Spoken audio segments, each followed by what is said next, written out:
6 morceaux de gâteau de lune dans un emballage multicouche. Celui-ci est même livré avec des lumières et de la musique.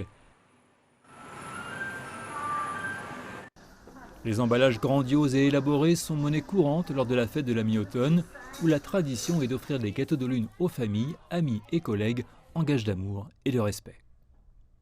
Les personnes âgées de ma famille préfèrent ces gâteaux de lune en raison de l'ambiance festive qu'ils apportent. La plupart des personnes âgées à Beijing ont pour passe-temps de collectionner diverses boîtes, alors j'ai acheté celle-ci juste pour leur faire plaisir. En Chine, l'augmentation de la consommation a conduit les fabricants de gâteaux de lune à se surpasser chaque année, malgré les appels à réduire les emballages excessifs et à se concentrer sur l'essence de la nourriture et du festival. Le but des cadeaux est de montrer de l'affection, mais ce genre de luxe et d'exagération sont à l'opposé de notre façon traditionnelle d'exprimer les émotions et l'affection.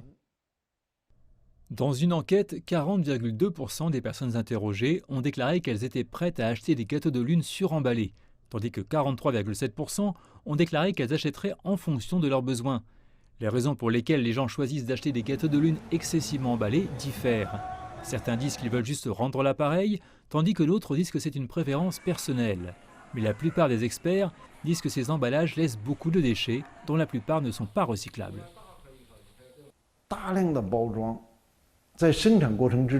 Un grand nombre d'emballages dans le processus de production s'avère coûteux pour l'environnement naturel et l'écologie.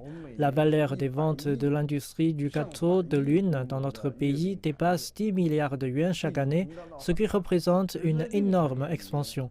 Les usines essaient de respecter les normes d'émissions dans le processus de production, mais les émissions nocives sont inévitables.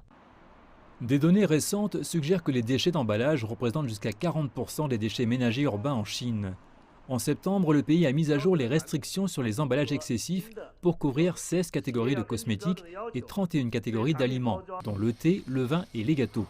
Il spécifie des lignes directrices sur le rapport interespace ou le rapport de l'espace inutile à l'intérieur d'un colis par rapport au volume total de son contenu.